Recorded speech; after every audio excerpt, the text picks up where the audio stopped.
So this happened a while ago, before remote work was even a concept. Think 2008 ISH. I was working at a large media agency.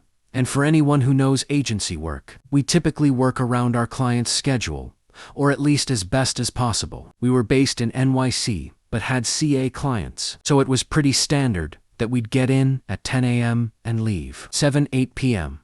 If you stayed to 9 p.m., you could take a car service home, so we sometimes just did that. Most of us were in our 20s, so no big deal. When a new CEO started, he was used to working in Europe and hated that we weren't in the office at 8 a.m.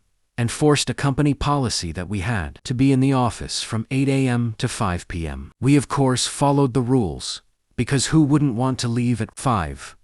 Let's just say the policy was lifted within 2 weeks when our West Coast clients couldn't get in touch with us. I, East Coast, had a coworker West Coast who scheduled a recurring Friday afternoon meeting for him. It was an early afternoon meeting. He'd wrap up and kick off relatively early on Friday. For us, it was a late Friday evening. Obviously, nobody wanted to work into the early evening on Fridays. I asked to reschedule, and was told that it was his meeting and we had to deal with it. I scheduled a Monday morning call for his projects. He cried about the early hours. Nobody has 5 a.m. meetings. Sorry, dude. Deal with it. He actually went to my boss, who was basically like, what did you think would happen? You have to be on the Monday call. His Friday call got rescheduled pretty quickly. I just canceled my bullshit meeting.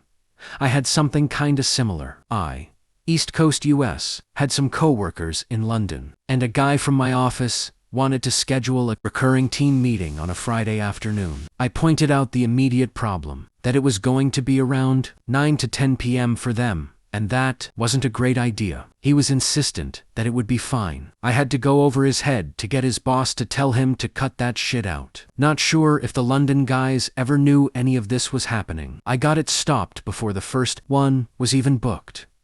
If you don't observe as a newbie before implementing, this is what happens. CEO in Europe or Asia, any good CEO would know that whichever area, country you go to, you have to follow the system and culture. It's 101 in business school. Most likely CEOs does stems from so-called hi-fi business schools. I need your support for 1000k subscribers, so please subscribe my channel. Reddit Stories 102. 4 daily Reddit stories.